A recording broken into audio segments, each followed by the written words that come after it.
This episode is brought to you by LifeLock. It's Cybersecurity Awareness Month, and LifeLock has tips to protect your identity. Use strong passwords, set up multi-factor authentication, report phishing, and update the software on your devices. And for comprehensive identity protection, let LifeLock alert you to suspicious uses of your personal information. LifeLock also fixes identity theft, guaranteed or your money back. Stay smart, safe, and protected with a 30-day free trial at LifeLock.com/podcast. Terms apply. Welcome back to another edition of the Disney Dish Podcast. It is me, Jim Hill. Mr. Testa is, as they say, on the wing. Having spent his Thanksgiving out on the West Coast, Len is attempting, on the busiest travel day of the year, mind you, to get back home. So please keep Len in your thoughts and prayers today, because I suspect that Mr. Testa is going to need them. Mind you, I'll be hitting the road tomorrow. I'm flying down to Orlando to join Jim Schul and Len, where we'll be shooting some stuff for Season 2 of Disney Unpacked, as well as taking part in the 3rd annual Ginger Snap Challenge. More on that later on in today's show, but as you probably already guessed, this is going to be a solo show today. Sorry to disappoint all you Len Testa fans out there, though here's an interesting thought. What do Len Testa fans actually call themselves? Testimonials? If that's not a thing, let's make that a thing. Anyway, this is our show for the week of Schmurz Day, November 27th. Happy Cyber Monday for all of you bargain shoppers out there. And speaking of shopping, did you know that in addition to the Lime Garage, the Orange Garage, and the Grapefruit Garage, Disney Springs has 2 fruit-themed old-fashioned flat parking lots, the Strawberry parking lot and the Watermelon parking lot. And thanks to new subscribers like Jonathan Edwarb, Alicia von Kugelgen, and Jennifer Stewart, as well as longtime subscribers Mouseketeer 1978, Dylan, and Sean Canto, Disney Springs is now focus grouping possible names for its next massive parking structure. And among the names that are supposedly being considered are the Kiwi, the Kumquat, and the Korean Pear. True story. Anyway, also just a reminder here that we are moving Disney Dish off of Bandcamp and onto Patreon beginning on January 1st, 2024. And just so you know, the 3rd episode of Disney Unpacked, our new video series with veteran Imagineer Jim Schul, debuts on Sunday, December 3rd, and this one shines a spotlight on the development and the construction of Disney MGM Studio Theme Park.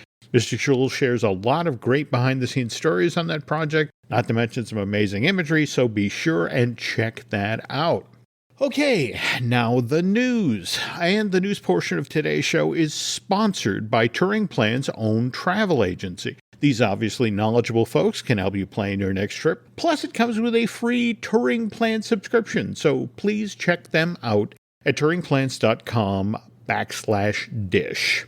Okay, on the last edition of this podcast, Chrissy Harrison joined us to talk about Jollywood Nights, the new seasonal hard ticket at Disney's Hollywood Studios. Chrissy was there on November 11th for the very first edition of Jollywood Nights, which, if you listened to that episode of Disney Dish and heard what Miss Harrison had to say about the seasonal hard ticket, well, it was obvious that Chrissy, along with a whole lot of other folks, found Jollywood Nights kind of wanting.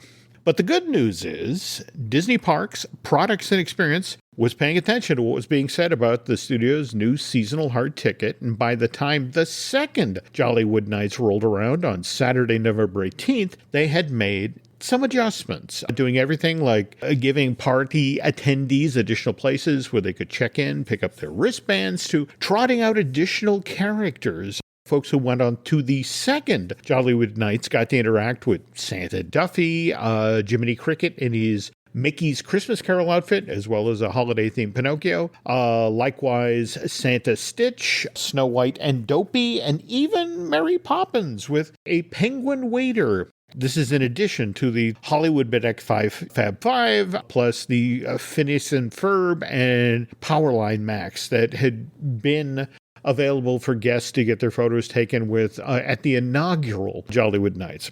So hopefully all of these additional characters help to address the slow-moving lines when it came to the character meet and greets. And, God hopes that somebody also made these party attendees aware that Frozone, poor Frozone, all by himself back there in Pixar Place. Maybe they sent, some folks back there.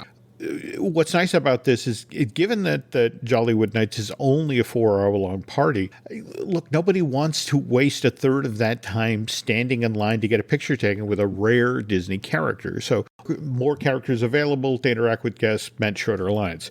They also changed the check-in procedure for the Jazzy Holidays at the Brown Derby aspect of this event, which really went sideways at the very first edition of Jollywood Nights. And there was a third Jollywood Nights held on Monday, November 20th. And the consensus at that time was, again, while improvements have been made to the seasonal hard ticket since the disastrous debut, it's still not on a par with Mickey's Very Merry Christmas Party. But then again, how could it be? You know, the first edition of that Magic Kingdom seasonal hard ticket was held back in 1983, which makes Mickey's Very Merry 40 years old this year. So they've had 4 decades to work out the kinks. Whereas Jollywood Nights, the fourth of these seasonal hard tickets will be presented on the night that this podcast goes live, Monday, November 27th. And for what I've been told, given that only 10 Jollywood Nights are scheduled for its inaugural season, and with tickets still available for 7 of those hard ticket events, the Walt Disney World Resort is only willing to throw so much money at Jollywood Nights in an effort to make this after-hours event seem like more of a worthwhile investment for guests. And again, depending on what night you purchase tickets to, getting access to Jollywood Nights, which again only runs 4 hours, 8:30 to 12:30, that can run you $159 or up to $179. Len, Jim Shul, and I, along with a bunch of other folks who are taking part in this year's Ginger Snap Challenge, will be attending the 5th edition of this year's Jollywood Nights, and we will give you our own impressions of the seasonal hard ticket on the next edition of Disney Dish. Here's hoping that they continue to make tweaks and changes, because there's clearly an appetite out there for a second Christmas-themed hard ticket at the Walt Disney World Resort. I mean, you only have to look at Mickey's Very Merry Christmas Party for 2023, being presented at the Magic Kingdom 25 times this year. And that's on select nights between November 9th and December 22nd. And of those nights, 22 of them are already completely sold out. And speaking of seasonal stuff, this is the time of year when the Santa Anas really begin to blow out in Southern California. And the folks at John Wayne Airport, just down the street from Disneyland, clocked gusts as high as 48 miles per hour early this week, which most likely contributed to a light pole toppling over in Town Square at Disneyland Park, Anaheim, on Monday, November 20th. This happened around 8:30 a.m., just after park opening, and 3 folks were injured. The most severely injured individual, an elderly woman, being taken to a local hospital for treatment of a head injury. Now, initial after-action report suggests that this light pole, which was located in the same flower bed in Town Square as the Disneyland flagpole, and this lighting thing was used to eliminate parades and shows that are presented in this part of the park. Evidently, it had rusted from within and thus weakened. That's why it toppled over or struggled to stay standing as the Santa Anas began to blow. And so, out of an abundance of caution, the park's maintenance team then began making checks on all of the other light poles around Disneyland and DCA. And while we're talking about DCA, over in California Adventure, word broke earlier this week that the Beast's Library, which is located inside of the Disney Animation Building, and that also is located in the Hollywoodland section at the theme park, this will be closing on December 10th of this year. And this area inside of that DCA attraction will reportedly be repurposed and eventually become home to Disney's Imagination Campus, which is this educational program that teaches students how to use their imaginations to solve various challenges. For those of you who haven't been in the Beast Library for a while, this attraction has been part of DCA since that theme park first opened back in February of 2001. And this is that space that magically transformed from a pristine environment, the way it was before the beautiful enchantress placed that powerful spell on the young prince, to the Beast's lair, and you get the slash painting and the lightning effect, kind of a cool thing. Also, this is where you found those 4 stations that you could then go to determine which Disney character you were the most like. Whenever I've visited this place, I've repeatedly been told that Cogsworth is my Disney doppelganger. So just to remind you, that's a fussy, overweight guy who seems obsessed with things that other people really don't care about. And I don't see the resemblance, do you? Anyway, again, that's closing on December 10th. So, and if you're headed to DCA, be sure and check out the Beast Library one last time before this attraction then heads off to Never to Return Land. And if you're in this theme park that week, be sure and head on down to the Paradise Gardens area. This is where you can then get DCA's Viva Navidad street party, which for my money is one of the better pieces of live seasonal entertainment to be found in the stateside parks this time of year. Pivoting for a moment to Disney's international parks, the World of Frozen opened at Hong Kong Disneyland this past Monday, November 20th, and based on the footage that's been coming out of that theme park over the past week, this edition has been a huge hit with visitors to Lantau Island. People happily standing in 2-hour-long lines for the Worlds of Frozen's 2 attractions, which are Wandering Oaken's Sliding Sleighs and Frozen Ever After, which is an upgraded version of a similar attraction that opened at Epcot's Norway Pavilion back in January 2016. Which brings us to this week's listener question, which comes from a Disney Dish listener who likes to call themselves Olaf's more attractive brother. The letter reads, I've been looking at footage on YouTube of the Belle animatronic from the Beauty and the Beast ride in Tokyo Disneyland, likewise the Anna and Elsa animatronics found in the Frozen Ever After ride at Hong Kong Disneyland, and why is it that the animatronic figures at the overseas parks are so much better looking than the ones we have in the stateside parks? If I were Disney corporate, I'd honestly be embarrassed at how Anna and Elsa that are featured in the old Maelstrom ride look right now. Given the technology is obviously available to upgrade these figures, why doesn't Disney do it? It's just not very good show. Well, first of all, Olaf's more attractive brother, thanks for writing in. And as for your it's just not very good show comment, it's important to remember that the Walt Disney Company is a multinational corporation that makes most of its money off of show business. And in the term show business, the most important word is always business. And in the case of Epcot's Frozen Ever After ride, well, if Len were here today, he could tell you all about, since this redo of Maelstrom first opened some 7 years ago, the line has remained steady for this World Showcase attraction, day in, day out. This flume ride has folks lining up to travel up to Elsa's Ice Palace up on the North Mountain. And a quick aside here, the Imagineer who worked on Hong Kong Disneyland's version of Frozen Ever After early this week talked about how, in order to give that version of this flume ride a bit more of a thrill element, they actually increased the grade, which you slide backwards down as you listen to Elsa sing Let It Go, which makes for a slightly speedier trip back down to the Kingdom of Arendelle. Anyway, the way things work at the Disney park these days is, well, first of all, you don't fix what ain't broke. And again, some 7 years after Epcot's version of Frozen Ever After first opened, lines have remained steady for this World Showcase attraction, which is why the Imagineers have been concentrating their efforts elsewhere in this theme park.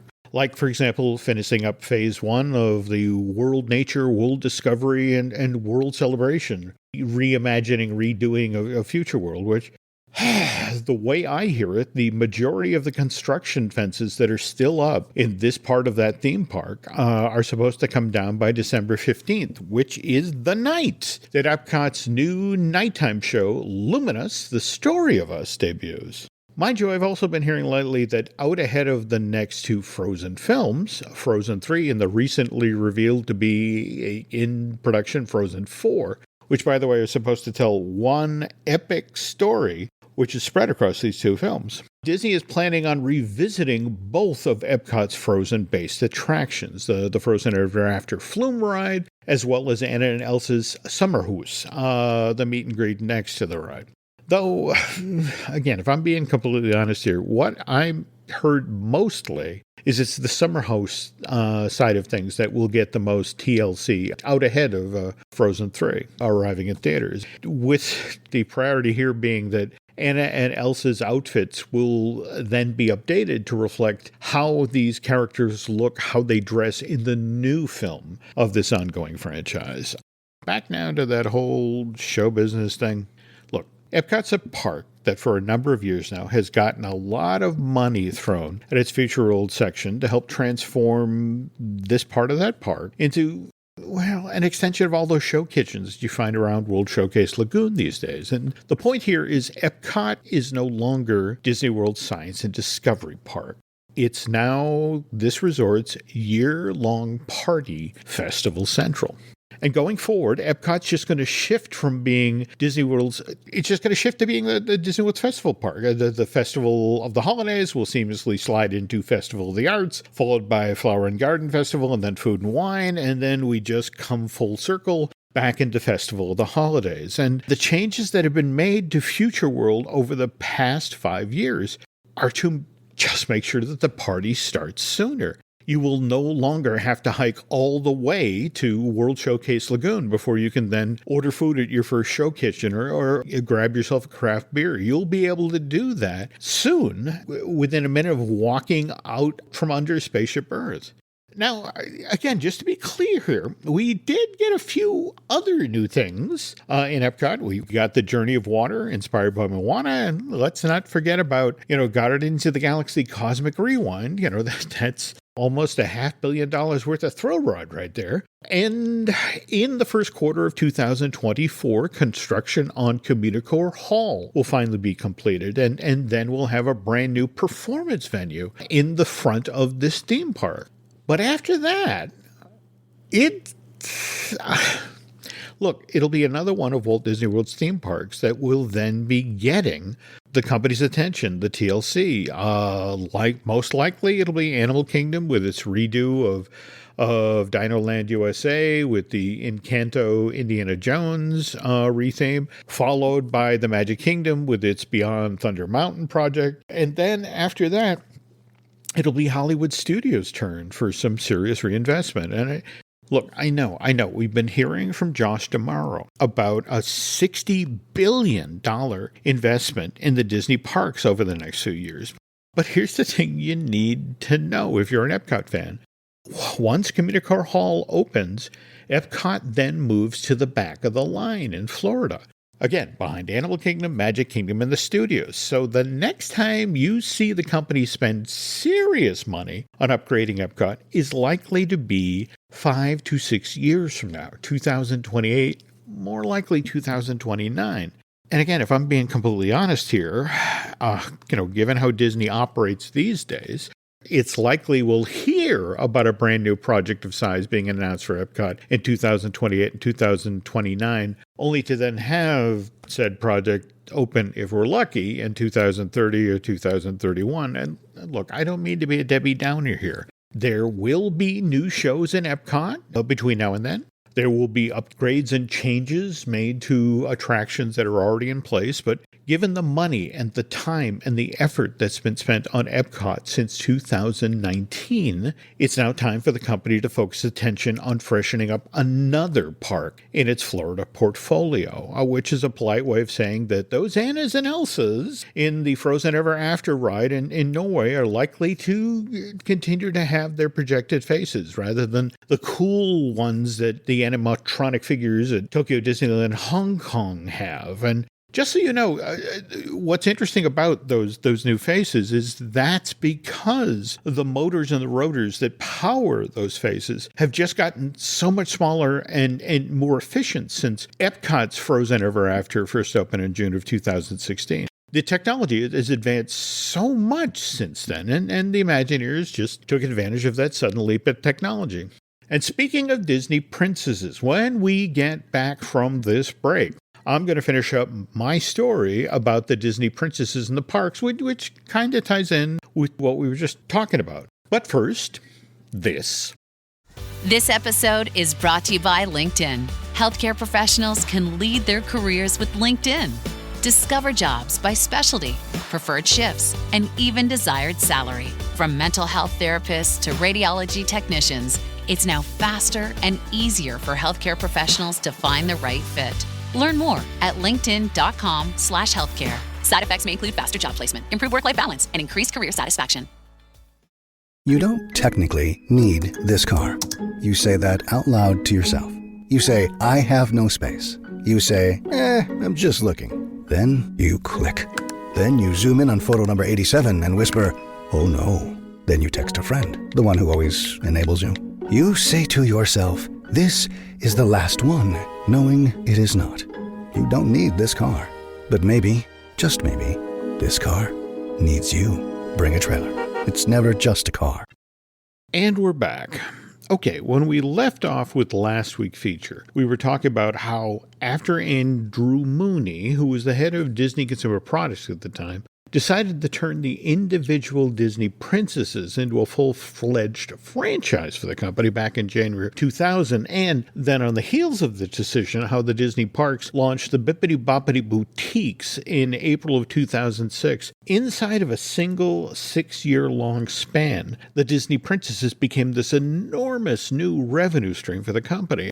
Only problem was there were only 8 Disney princesses. And again, back then were Snow White, Cinderella, Briar Rose, Princess Aurora, whatever you call Sleeping Beauty. Then Ariel, Belle, Jasmine, Pocahontas, and Mulan. Worth noting here that early on, some of the initial Disney princess playsets also folded Tinkerbell into the mix. But based on the enormous success of the Disney Princess line, Disney decided to launch a second franchise that was also aimed at young girls, and that one, the Disney Fairies, launched in 2005.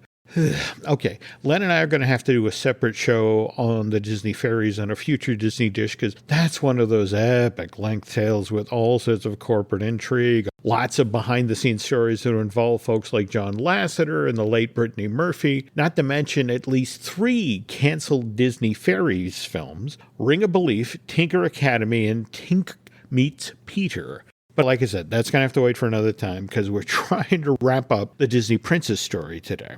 Okay, mind you, within a year of Andrew Mooney deciding that the Disney Princesses would become a full-fledged franchise for the company, the studio was at work on a brand new princess movie. This one was called Rapunzel Unbraided. Only what was different about this film is that the fairy tales that Disney had done previously were sincere. This one was intended very much to be a satire, much in the vein of DreamWorks' Shrek, which had been released to theaters in May of 2001 and had done incredibly well at the box office. And so for a time there, Disney explored doing snarky takes on fairy tales. For example, I've talked with Eric Goldberg, the genius animator behind the genie of Disney's Aladdin, not to mention the co-director of Pocahontas. And he told me about a version of the Frog Prince that he was working on at Disney Studios that was very much in the style of Jay Ward's Fractured Fairy Tales on the old Bullwinkle TV show. Anyway, both of those projects chugged along at Disney until the company bought Pixar Animation Studios in January of 2006 for $7.4 billion. It was at this point that John Lasseter, the new head of animation for Walt Disney Studios, laid down the law, saying in essence that Disney wasn't going to succeed by imitating DreamWorks. This animation studio would ultimately only find its way back to success by being sincere, not snarky. So Rapunzel Unbraided, after 6 years of work, was effectively tossed aside, and a new sincere version of that same material was put in the works. Likewise, the satirical Frog Prince, that got pushed aside and now was reimagined as a female-driven frog princess. And boy, that project got off to a rough start. Back when Lasseter first announced it at Disney's annual shareholders meeting in New Orleans in March of 2007, John stood on stage and enthusiastically talked about how this movie's title character would be the studio's first ever African-American princess, a maid called Maddie. And look, there's no reason for us to revisit now how the African American community responded to this announcement. To be blunt, they were irate that Disney's first African American princess was going to start off as a maid. No, never mind that Snow White is a scullery maid for the evil queen when her story starts in the original Disney film from 1937. Or, for that matter, Cinderella was basically acting as a servant for her evil stepmother and evil stepsisters when her film came out in 1950. But the African-American community was adamant. Maddie could not be a maid in The Frog Princess. And, since Maddie was a slave name, that had to be changed too. Which is why Maddie's name was changed to Tiana, and she also, during the rewrites and the reworking of the original version of this film, she went from being a maid to an ambitious young woman who would one day open her own restaurant. And, by the way, the name of this film also needed to be changed from The Frog Princess to The Princess and the Frog. Look, a lot of pressure on that movie.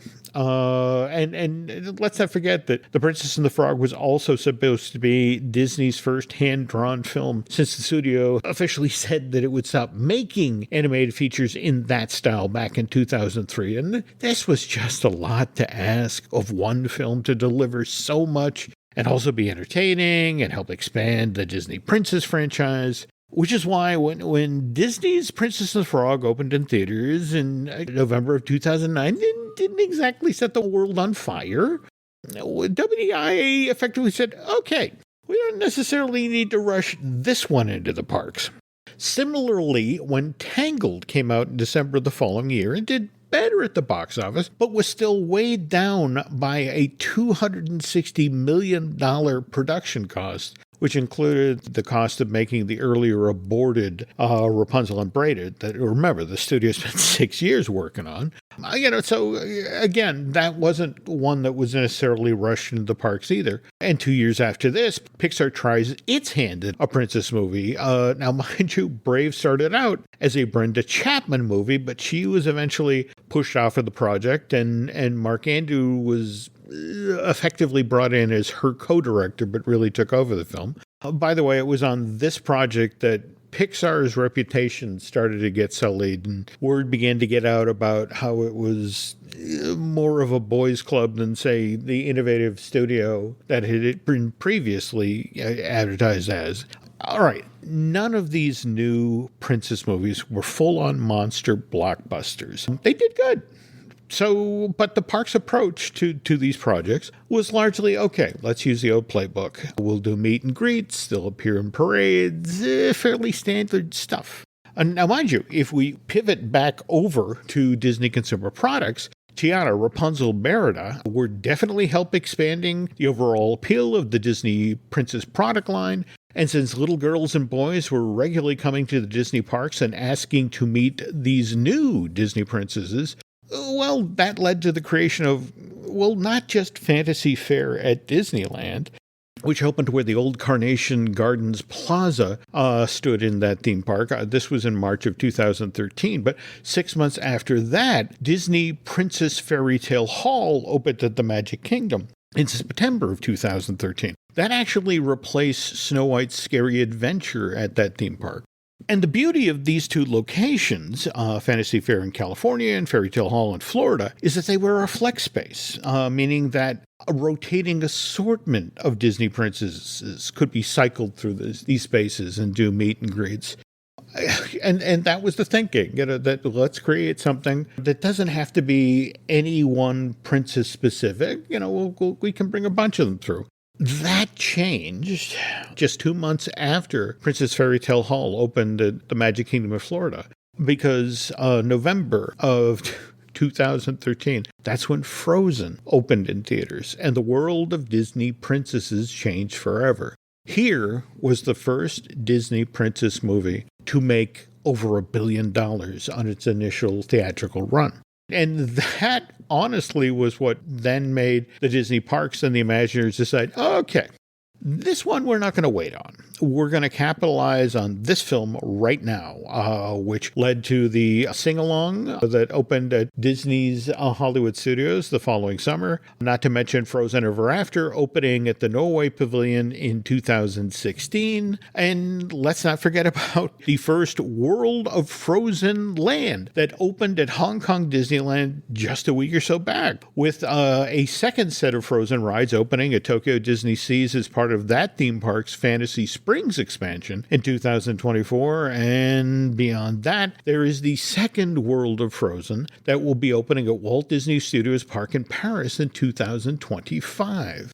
Which brings us to the obvious question. Will we ever get to see a World of Frozen Kingdom of Arendelle at any of the stateside parks? And, well, it's worth noting that as the Disneyland Resort has been meeting with locals in regard to its Disneyland Forward project, which seeks to expand both Disneyland Park and DCA by almost a third by turning areas adjacent to the theme park that were previously designated as parking lots and runoff space into developable land. Again, what's interesting is they haven't yet talked about that chunk of property inside of Disneyland proper between the Matterhorn and It's a Small World. And this chunk of real estate, which is where Disneyland's motorboat cruises once sailed, and there's a tangle of monorail track right now, not to mention that this is where Disneyland's old smoking area used to be before that closed, May 1st, 2019.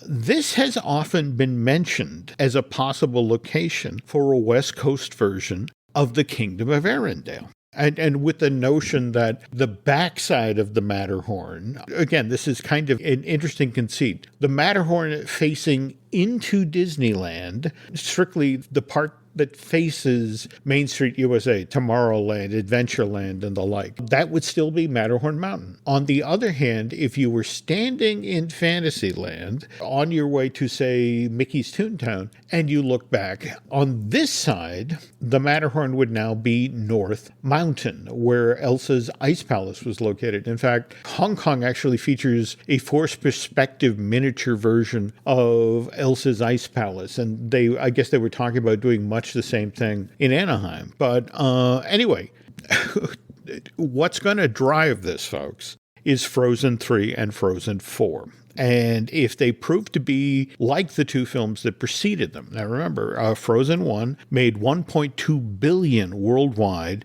in 2013 and 2014. Frozen 2, on the other hand, made $1.4 billion worldwide in 2019 and 2020. Should they be, these upcoming two films, be that successful, what I'm hearing is Anaheim will then get its own World of Frozen.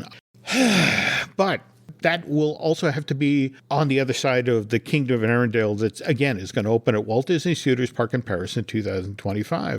And who knows, between now and then, a brand new movie featuring an entirely different Disney princess may be released at theaters. It's worth noting that just last week, out ahead of the release of Disney's Wish, Jennifer Lee, the head of Walt Disney Animation Studios, mentioned that they have 10 different movies in development at this time.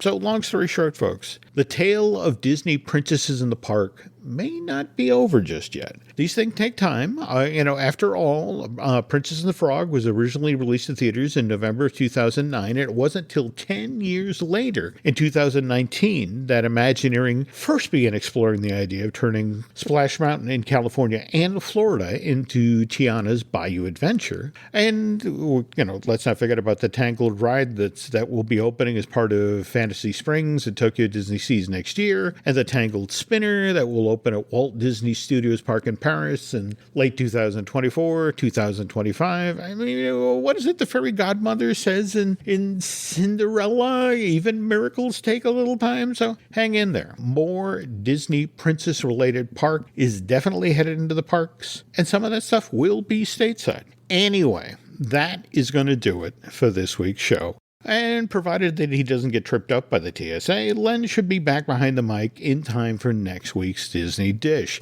If you'd like to show your support for this podcast, please head on over to Patreon and subscribe. We're posting exclusive content over there almost every week now. And I think that's going to do it for today's show. You can help support these shows and Jim Hill Media by subscribing over on Patreon, patreon.com/Jim Hill Media. On next week's show, Len and I will look back at this year's Ginger Snap Challenge and also let you know what we thought of Jollywood Nights at Disney's Hollywood Studios. Anyway, you can find more of Mr. Testa at touringplans.com and more of me at jimhillmedia.com.